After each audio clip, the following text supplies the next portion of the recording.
Hi everyone, thanks for joining. I am Melissa. If you have not been to my channel yet, welcome. This is my third video, and this video is inspired by a friend, coworker of mine that is also starting a GLP-1 journey. So I have notes today, so please forgive me. I wanted to make sure I cover everything that I would like to cover. So if you see me looking down, please forgive me. So I want to talk about keys to your keys to starting your GLP-1 journey. Everybody's journey looks a little different.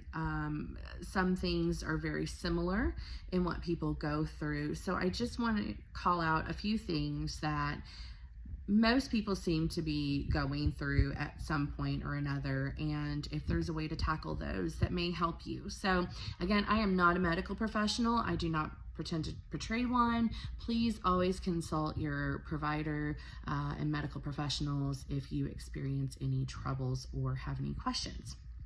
If you do have any other questions that maybe I can help with, just based on my own experience, please feel free to put them in the comments and I'll get to them as soon as I can. So the first thing you want to do as starting your GLP-1 journey is you want to request a full set of labs. Why? You want to request that so you have a starting point. So it's always wonderful and a little nerve-wracking, of course, to see where you start with your labs. Even if you have high cholesterol, your glucose is out of control, thyroid, anything like that, you definitely want to get a good picture to begin with, okay? Because you're going to measure that. And I know people don't like to get blood work. I'm the same way. I hate it. It sucks. But trust me, please try to find someone, whether it's your general practitioner, if it's a nurse practitioner, someone that will do this for you. Request your full lab work. So your what is it, the CBC panel, thyroid panel would be good. You know, all of the normal blood work that you would get from a yearly checkup with your physician, you want to go ahead and get that. So once you have already got your labs drawn, then I would pick a day that you want to be your shot day. Everybody's day is different. Mine is preferably on Tuesday morning. And I didn't really have a reason to pick it. I wanted more appetite suppression during the week. I feel like I'm a grazer. And, you know, I think with work and just staying busy during the week, it would really help me to maximize getting my full appetite suppression. So I went and chose Tuesday. And I do it first thing in the morning. So you also want to be consistent. So if you decide you're going to take yours on a Tuesday or a Saturday or a Sunday, please make sure that you take it the same day of the week. If you have to change it, maybe that day isn't working for you, just be cautious about changing it. So the next week, say you're taking it on Saturday and you're like, you know what, I really want to take it on Sunday instead of Saturday. That's fine. It's a one-day difference. If you're on Saturday and you want to go to Monday instead because you want that full benefit for the week and you're like, yeah, I really want this full life dose more during the week than I do during the weekend, then you would slowly increase it each week. So you're on Saturday, you want to go to Monday, right? So Saturday, the next week, you would go ahead and take it on a Sunday, same time of day. And then the next week, you're on Sunday, wait until that Monday. And then that way, you're not jumping from Saturday to Monday in one dose because it can mess with your system. So I would highly caution against that. Slow and steady is best, especially when it comes to the GLP-1 medication and just so it's easier on your system. So everybody's symptoms are different. You know, starting out at a 2.5 dose with Tirzepatide, Mounjaro, Zepbound, I definitely felt appetite suppression with mine right off the bat, which was amazing. And the other thing was my food noise was gone. I assumed everyone had food noise, just like I said in my first video, and they don't. So it was really eye-opening to come to the realization that, oh my God, this is what this feels like. This is not normal, but this is how a lot of people feel with no food noise. They don't think about food constantly. It's amazing. I love it, you know? So then you can think about other things and you actually can think clearly. So be prepared for that food noise to go away, especially if you're on the Tirzepatide, Zepbound, Mounjaro, because that is attacking two GLP-1 receptors, your food noise and your appetite suppression. Semaglutide attacks your food suppression from, I think, what I understand. So please don't come at me if I'm wrong with that information. But anyway, you want to embrace that food noise. And when that food noise is gone, celebrate it. It's wonderful. You know, use that freedom in your mind to work on yourself. And I'll go into another video about working on yourself later, because I do feel like a holistic approach to your GLP-1 journey is important. So the other thing you're going to want to do, sorry, I'm trying to get ahead of myself, is listen to your body. You're gonna experience a lot of different things. The first may be nausea. Nausea does come. Sometimes it comes in waves. For other people, it's constant. Sorry if you can hear my wind chimes. It's getting a little windy this afternoon. So you may experience some nausea.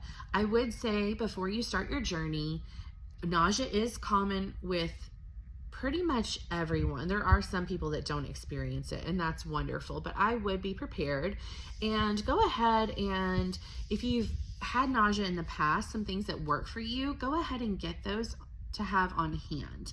Some other things that have helped other people and myself, Zofran, your doctor can prescribe that for you, or a nurse practitioner. If you don't want to do the Zofran and want more of a holistic approach without the medication, because sometimes Zofran can cause headaches. Preggy Pops are wonderful. Even though you're not pregnant, they are a godsend. I used them when I was pregnant with my son. I use them when I travel now because I get motion sickness, and I used them at the very beginning of my GLP-1 journey. Another thing that might help is ginger. They do have ginger chews that you can buy like on Amazon. I think sometimes even the drugstores or grocery stores sell something like that too. I always liked the Chimes ginger chews. They always sold them on Amazon. I ate a lot of those when I was pregnant with my son, and I've had them when I was starting my GLP-1 here, just because it was a lot more effective in some ways. So you can definitely try those. Carbonated beverages that are sugar-free. Emphasis on sugar-free. For me, I ended up finding out that a carbonated Coke Zero kept my nausea at bay. Sorry, that's my dog. I don't know if it was just the carbonation. I tried some other beverages that were sugar-free and carbonated, like Sprite, Zero. They did not work. I tried Diet Mountain Dew. I've tried, Diet Dr. Pepper. So try some different things. Also, you could try some sparkling carbonated water, see if that works. Or flavored carbonated water. Like Walmart here has carbonated flavored water. That's wonderful. Those can work. For me though, it was almost like the crispness of the Coke Zero and the rich flavor is what helped keep my nausea down. So try different things, see what works for you, because not everything that works for me is going to work for someone else. Another thing that you can do is, I believe there's something called Nausine. You could try those. Those are chewable over the counter. I think you can order them off of Amazon. You could also try those as well. So those are just a few things for nausea. Also for nausea, this works for nausea, constipation, dehydration, all of that would be Element. And it's spelled LMNT. A lot of people in the GLP-1 journey already know about this. It is wonderful. I highly recommend them. They come in a little packet. It's an electrolyte packet. It has magnesium in there and some vitamins. You put it into your bottled water, shake it up, and awesome. I mean, you just drink it. They have wonderful flavors. If I have a headache, if I'm just feeling kind of low energy, anything like that, I will take an Element packet. I always carry some with me wherever I go. and I feel so much better after having one. So definitely carry some element with you. They are a little pricey, but to me they are so worth it, because you're getting your minerals, you're getting that magnesium, you're getting your electrolytes in, especially when you're first starting out. It's really hard to get your electrolytes and fluids in. So that will also help with upset stomachs. It kind of helps with the balance on that, but also with your upset stomach, you also could have acid reflux. So me being a bariatric patient, I had the sleeve in 2013. I was automatically put on an acid reflux medicine, omeprazole. Over the counter, you can buy omeprazole now, which is amazing. And you can also get Prilosec. Those two I highly recommend if you're not already on something. Some people have heartburn at the very beginning of the day. Sometimes they just get it randomly. I think as a preventative, I still take mine because I do get acid reflux if I don't take it. So in the morning, first thing, as soon as I wake up, I go take my omeprazole, and I don't have the acid reflux problem. So that's also a good thing to keep in mind, is maybe look into an acid reflux medication or have some Tums on hand. If the Tums ends up getting rid of it for you and you don't want to take a medication every day, totally understand that. Make sure you do what you feel is best for you and what works for you, because that is the ultimate priority. So something else that's not pleasant to talk about is constipation. You know, when you start the GLP-1 journey, you also have to up your protein intake. Sorry, you're hearing the tippy tap of my two dogs. The wind is blowing and my oldest dog is not happy with that. So I apologize. So when you eat more protein, you're going to be constipated. It is just a fact. And it's rough. It really is rough. So there are a couple things you can do to prevent it. Again, some things may work for you, some things may not. I tried Dulcolax. I took it religiously. It did not really help me. Others have Benefiber Chews. I think Sunshine Storyline on YouTube, she takes Benefiber Chews and they seem to help her. There's like Metamucil, making sure you get in that fiber, and also your water. So if you're not a fan of water, do the carbonated water or carbonated flavor water or just flavored water, whatever you can do to get that in. And then also you can try the Element electrolytes, because that should help also.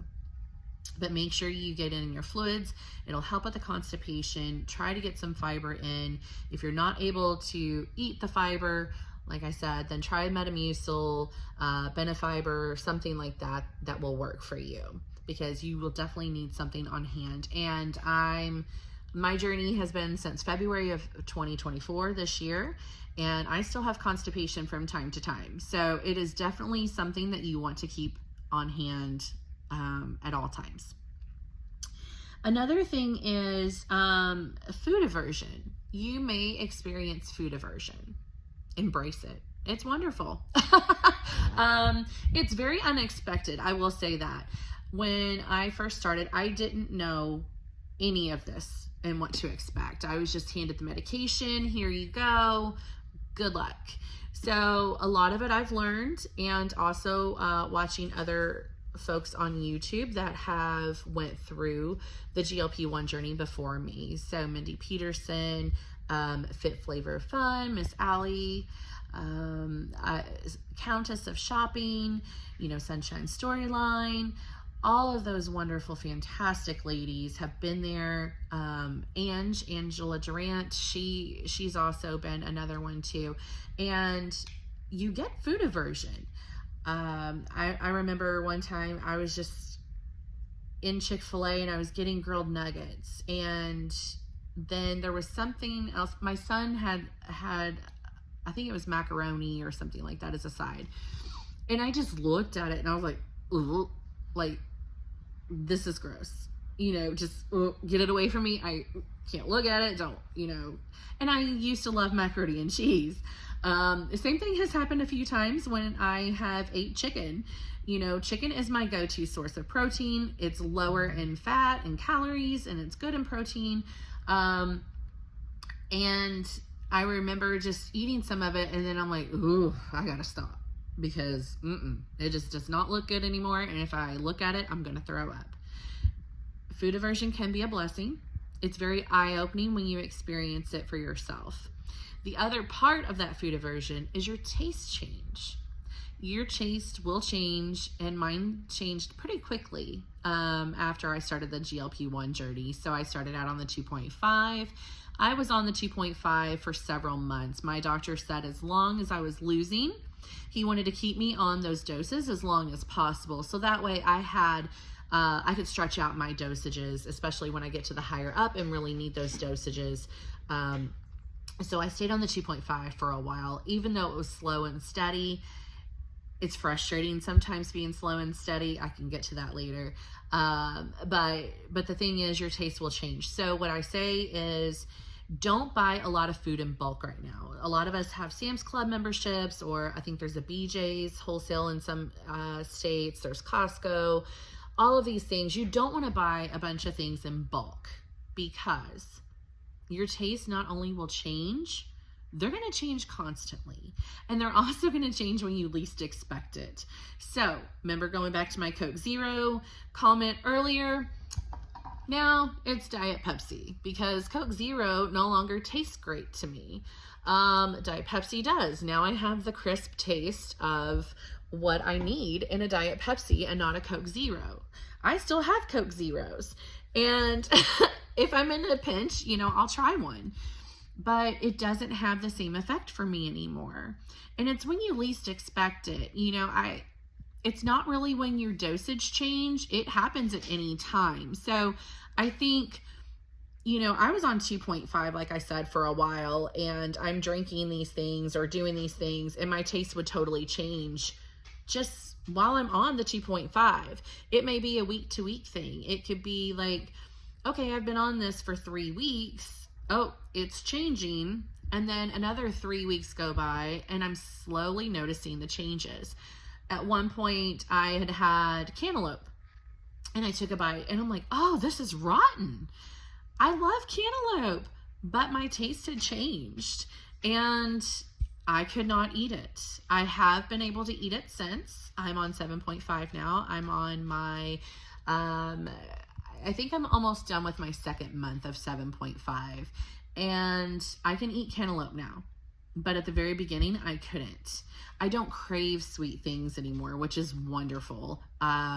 Sometimes I will look at something and be like, oh, I wonder how that tastes. Take a bite of it if you want to, and then put it down. You don't need it. This is what got you in trouble in the first place.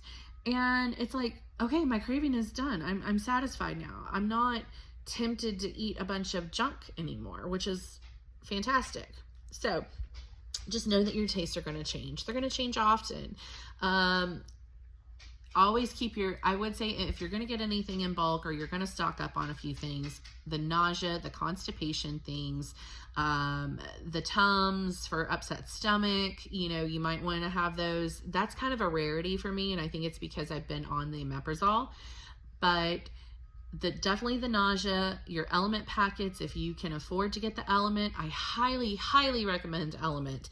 I will go into another video about them later. They're not sponsoring me in any way. This is just my own personal experience with them. So I just want to state that I'm not getting anything for giving them a shout out or showing them love, because I just think it's a godsend to have such a product out there that can help people. So the other thing I want to talk about in this video is what I call my stop sign. And this is part of the whole listening to your body, especially at the very beginning. This is all new to you. You want to learn about your body and what your body is feeling and experiencing. When I started eating on the GLP-1, I would go, oh, what is that? And I would feel this stop sign almost. It was like, just can't go anymore. You can't eat anymore. Don't do it. And I would stop, and I'm just like, okay, am I really full?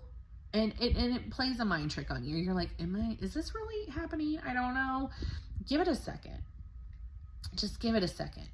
And you'll feel like a stop sign in your tummy where you're like, oh my God, I cannot eat another bite. Don't do it. Do not eat anymore. Once you feel that stop sign, that fullness sensation, stop. Put it away. If you want to save it for later because you still like it, you can have it later. Just be done with it for now. Cover it up, put it away, fridge, whatever it's got to be. If it's got to be out of your sight, put it out of your sight. And go visit it later, because the stop sign is your appetite suppression. And it is a wonderful tool. Absolutely wonderful. I am thankful for my stop sign because I never knew what fullness felt like. A lot of times right now I order off of the kids menu if I'm able to. So sometimes restaurants will let you, sometimes restaurants won't. It just depends on where you're going. When I order off a kids menu, I sometimes even have trouble finishing the children's menu, just to give you an idea. Chick-fil-A, you know, I do good to eat like 3 chicken strips. I can't even finish 8 chicken nuggets. And that's with no side. So just keep that in mind, because at the very beginning, you're still going to have the overweight brain, if that makes sense. You're still going to have your old thoughts, your old behaviors and habits of, I can eat this whole sandwich. I'm going to eat this whole sandwich. Oh, no, you're not. No, you're not. You'll be lucky if you finish half of it, pretty much. So listen to your body, listen to the cues. You know, if you order a sandwich, don't eat the bread or eat half the bread, because you're going to fill up and you want that to count. You want what you're eating to go in your body, and you want it to have nutritional value for your body. The bread's not going to have that much nutritional value at all. So if I get my grilled chicken sandwich, I want to eat my chicken first, and I'll have my lettuce and tomato. But if I start feeling like, uh-oh, I'm coming around to that stop sign, all bets are off. I'm going to eat another bite of my grilled chicken by itself to see what I can get in. And when I stop, I stop. But I know that I'm not putting in the extra carbs. I'm not putting in the extra food that has little to no nutritional benefit for me and my body. So those are just a few things to get you going when you start your GLP-1 journey. I also want to say really quick too that there are physicians out there that are prescribing the GLP-1s, and they titrate you up after 4 weeks. So a lot of people have been on a 2.5, like the Tirzepatide, and after, sorry guys, I'm playing with my hair. After the 4 weeks is up, they go ahead and titrate them up to 5. I really recommend that you don't do that. And I know everybody wants to lose weight and they want to lose it quick. I included want to get this weight off, and it's a struggle. It is a struggle. I've recently gained, and I think it's because of some hormone medication that I started, and it's frustrating, but I know I will get there. And this medicine is helping me in the meantime to get there and to continue doing what I'm doing and not giving up. But the doctors that just titrate you up, if you're losing weight, you're losing a half a pound to a pound a week, don't titrate up. Seriously, you need to save the higher doses of medication for later when you hit those plateaus or when the medication isn't working for you. When I decided that the medication wasn't working for me, I had been on the 2.5 for about 2.5 to 3 months. And then I was like, you know what? I'm feeling that hunger, but it's a ravenous hunger. It's not just a regular type, oh, I need to eat kind of hunger. I talked to my doctor about it. He is extremely knowledgeable in not only the GLP-1s, but he's knowledgeable in weight loss. He's knowledgeable in weight loss surgery. And that's important. You want to have a physician that's going to listen to you and guide you, not just say, okay, well, yep, here we go. We're going to the next dose because, you know, you say you're hungry. just listen to your body and really take in what's going on with your body. Okay. Are you getting in your nutrition? Are you moving? Even the least little bit of movement helps. If you're still feeling that fullness a lot, stay on the dose that you're on. 5 did not work for me. I was on it a month. I was completely ravenous. I felt like I didn't have any medication in my body. And I was like, I'm concerned this is not working. I just did not feel it. There was so much food noise that came back. And the doctor's like, I understand what you're saying, and from what you're telling me, yes, you do need to go ahead and titrate up. So that's why I'm on the 7.5. And like I said, I'm getting ready to finish, I think it's like my 2nd month or just starting my 3rd month of 7.5. So I did talk to him about going up soon, and he's like, no, not yet, because you're going to need to save those higher doses for later. So have a physician that listens to you and doesn't just titrate you up, because that's the plan. That's, I think, what they used to do was for weight loss was put people on the 4-week scheduled for titrating. And that's not the norm anymore. I mean, if you look at a lot of people going through this journey, most people are in the same boat as me as far as not titrating up every 4 weeks. I think it's too soon, too fast. Your body can't handle it. And you also have to get your body adjusted to the side effects. And you have to learn what that new norm looks like for your body, both mentally, physically, and inside when you're eating. So just be careful if a physician tells you after 4 weeks, oh yeah, go ahead and titrate up. Just be careful. The other thing is when you're starting your GLP-1 journey, you're also going to want to track your weight. If you're triggered by weighing in every day, don't weigh in every day. I weigh in every day, and it has taken a toll on me mentally for a while, but I'm not as obsessed about it as I was. I weigh in every day for information. And as I said in one of my previous videos, that's data. And that data is so informative in your weight loss journey. So I can look back in that, oh my gosh, I bumped up 2 to 3 pounds on these days right here. Well, what was going on then? Did I hit my protein?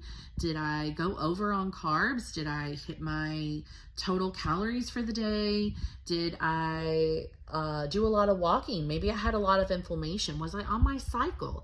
There's a lot going on there that the more you track, the more information you have to gain a full picture of what is going on with your body.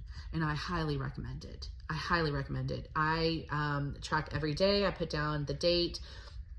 I put down my weight.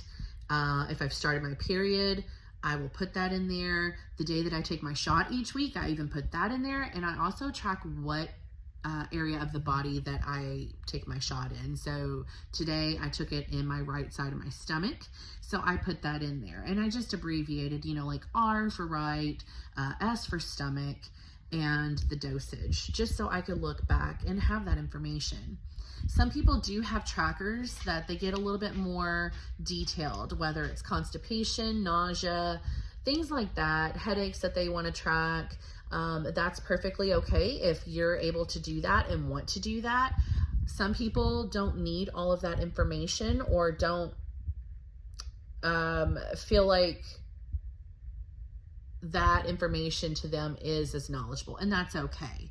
But I highly recommend at least tracking your weight, tracking your shots, and where those things correlate to your eating behavior and your cycle. It's just important. So the more information that you track, the better picture you have. And you can also give that to your physician at any time, and they can help you see, where those issues may be, or challenges, and okay, well, let's tackle this. So it's just better. It's more information. It's not that big of a deal to track that information first thing in the morning. Get up, weigh yourself after you go to the bathroom, write it down.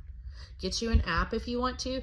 I have an app that tracks my weight, but I still write it down in case something happens with that app. So I keep a little notepad on my phone, and that's, what I track each day, and this is the weight. And then this is how much I've lost. So I will end this video with all of that information to start you on your journey. I hope that it's helpful. If it is, please, you know the drill. Give me a like, thumbs up, subscribe, hit the bell, so you'll know when I send out and post new videos. And leave me a comment. I would love to know if you have any questions or if you're starting out your GLP-1 journey, how that's going for you. I want to be a source of support for you, and because we're all going through this together, and it is a battle, but together we can all tackle it. So I hope everyone has a great day, and I will talk to you soon.